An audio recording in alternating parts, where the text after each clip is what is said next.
Something in between के 270वें episode में आप सभी का स्वागत है। उत्तर प्रदेश की नई जनसंख्या नीति पर सियासी घमासान शुरू हो गया है। ऐसा लगता है कि नीति लाते समय जानबूझकर विधानसभा चुनाव तक का इंतजार किया। वह इसलिए कि इस पर विवाद हो और विभिन्न दलों की ध्रुवीकरण की राजनीति परवान चढ़ सके। रविवार को नई नीति की घोषणा के बाद अपेक्षा के अनुरूप ही इस पर बवाल हो रहा है। इस बवाल में धर्म आगे आ गया है और जरूरी मुद्दे और जनसंख्या बढ़ोतरी पर जरूरी बहस पीछे छूटती जा रही है। विरोध महज एक पक्ष नहीं कर रहा है, सभी पक्षों की अपनी अपनी आपत्तियां हैं। मसलन सोमवार को इस मामले में विश्व हिंदू परिषद ने भी अपनी आपत्ति जताई। संस्था के कार्यवाहक अध्यक्ष आलोक कुमार का मानना है कि इस नीति के कारण हिंदू पुरस्कार के लालच में कम बच्चे पैदा करेंगे। इसके उलट मुसलमान अधिक बच्चे पैदा कर जनसंख्या में असंतुलन पैदा करेंगे। विश्व हिंदू परिषद ने एक बच्चे के अलावा 2 बच्चों की नीति पर भी सवाल खड़े किए हैं।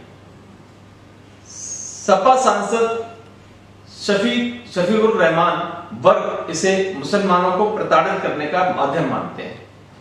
वर्ग कहते हैं पैदाइश अल्लाह का कानून है, कुदरत से टकराना ठीक नहीं है। वहीं जैन धर्मगुरु रवि कीर्ति स्वामी अपने धर्म को मानने वालों से कम 4 बच्चे पैदा करने का अनुरोध कर रहे हैं। वह कहते हैं हमें चुनाव लड़ने के लिए कौन सा टिकट मिलता है जो अब कट जाएगा।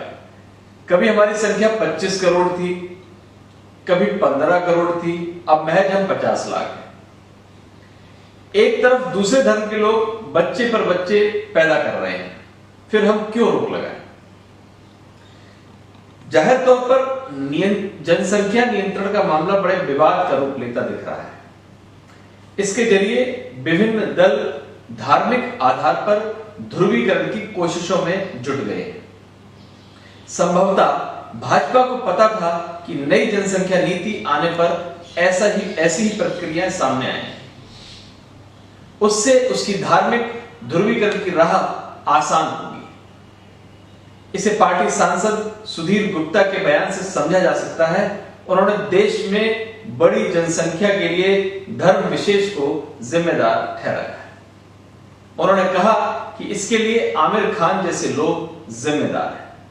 जिस उम्र में लोग दादा बनते हैं उस उम्र में खान तीसरी शादी की तैयारियों में जुटे हैं। जाहिर तौर पर भाजपा की रणनीति इसके जरिए उत्तर प्रदेश में विधानसभा चुनाव से पूर्व अपने पक्ष में माहौल बनाने की है, सांप्रदायिक आधार पर राज्य का ध्रुवीकरण करने की है।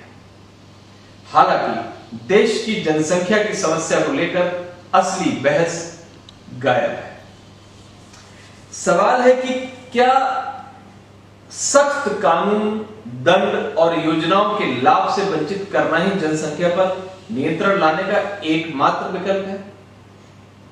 अगर नहीं तो सरकारें दूसरे विकल्पों को गंभीरतापूर्वक क्यों नहीं आजमाती? और यह भी कि दंडात्मक प्रावधान के भविष्य में क्या परिणाम सामने आएंगे? क्या हमने इस नीति को लाने और इस पर आगे बढ़ने से पहले अन्य देशों की जनसंख्या नियंत्रण के लिए किए गए उपायों का अध्ययन किया है? सबसे ताजा उदाहरण चीन का है। चीन ने बढ़ती आबादी पर नियंत्रण के लिए सख्त कानून बनाए।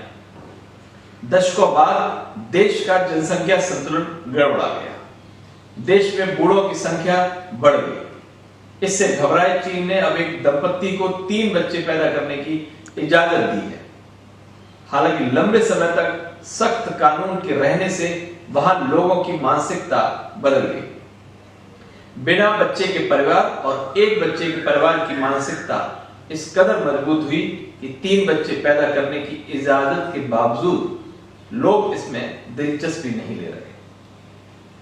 भारत के नजरिए से देखें तो वाकई बड़ी आबादी एक बड़ी समस्या है। बड़ी आबादी के कारण देश में हमेशा संसाधन में कमी होती रही है। मगर सवाल है कि दंडात्मक प्रावधानों से क्या होगा। वर्तमान स्थिति को ही देखें, जब देश में बड़ा परिवार के मामले में दंडात्मक प्रावधान नहीं है, तब भी लैंगिक अनुपात में अंतर खतरनाक स्तर पर पहुंच गया है। मसलन देश में 20 वर्ष से कम आबादी में लड़कों के मुकाबले लड़कियों की संख्या 5 करोड़ कम है। जाहिर तौर पर जब बड़ा परिवार दंडात्मक प्रावधान के दायरे में आएगा तो लैंगिक अनुपात में अंतर और बढ़ेगा। गैर कानूनी गर्भपात पर नियंत्रण लाना बेहद मुश्किल होगा। पॉपुलेशन फेडरेशन ऑफ इंडिया की मुखिया पूनम मुत्रेजा इसे खतरनाक कवायद मानती है। मुत्रेजा कहती हैं कि जरूरत संतुलित आबादी की है। संतुलित आबादी का अर्थ सभी उम्र वर्ग के लोगों की मौजूदगी से है। साल 2000 की जनसंख्या नीति के बाद देश में तेजी से आबादी पर नियंत्रण हो रहा है। उस दौरान एक महिला के औसतन 3.2 बच्चे थे। अब राष्ट्रीय औसत 2.2 का है। मुसलमानों में जरूर ये औसत 2.6 का है, और बीते 1.5 दशक से अधिक समय में मुसलमानों में हिंदुओं के मुकाबले जनसंख्या वृद्धि दर में अधिक कमी आई है। लक्ष्य बच्चों के अनुपात को 2.1 रखने का है। इस लक्ष्य से कुछ ही राज्य दूर है। इस संबंध में बिहार के मुख्यमंत्री नीतीश कुमार का आकलन सही है। उन्होंने उत्तर प्रदेश की नई जनसंख्या नीति का विरोध किया है। उनका कहना है कि महज कानून बनाकर बढ़ती आबादी पर नियंत्रण संभव नहीं है। इसके लिए महिलाओं में शिक्षा का प्रसार करना है।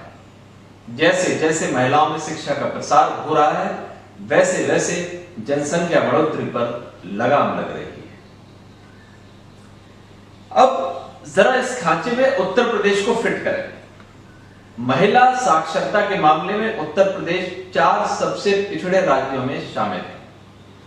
यहां पुरुषों के मुकाबले महिलाओं में शिक्षा का अंतर बहुत ज्यादा है। प्रदेश के 80% पुरुष के मुकाबले महज 67% महिलाएं ही साक्षर हैं।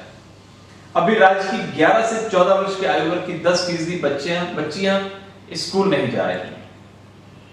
12वीं के बाद राज्य में बच्चियों का स्कूल कॉलेज से ड्रॉप आउट 17% है।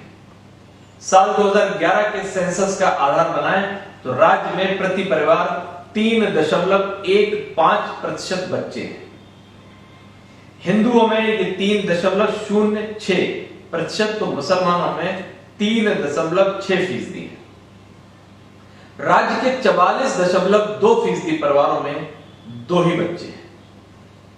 इनमें हिंदुओं का आंकड़ा 44.85 है, तो मुसलमानों में 40.38%। जाहिर तौर पर देश में बढ़ती आबादी पर नियंत्रण जरूरी है। इसके लिए महज कानून या दंडात्मक प्रावधान से काम नहीं चलेगा। सरकारों को दूसरे विकल्पों, खास तौर से महिलाओं की शिक्षा पर भी ध्यान देना होगा। कानून के साथ सामाजिक जागरूकता भी लानी होगी। आंकड़े गवाह हैं कि महिलाओं में शिक्षा जनसंख्या नियंत्रण में बेहद मददगार साबित हो रही है। ऐसे में सरकार कानून बनाए, मगर दूसरे विकल्पों के प्रति उतनी ही संवेदनशीलता और गंभीरता दिखाए। सबसे अधिक जरूरत इस बात की है कि राष्ट्रीय महत्व और राष्ट्रीय हितों से जुड़े मुद्दों पर राजनीति की चाशनी नहीं चढ़ाई जाए। जनसंख्या पर नियंत्रण आवश्यक है, मगर सिर्फ वोट के लिए इसके नाम पर विवाद खड़ा करने से समस्या का समाधान नहीं निकलेगा। नमस्कार।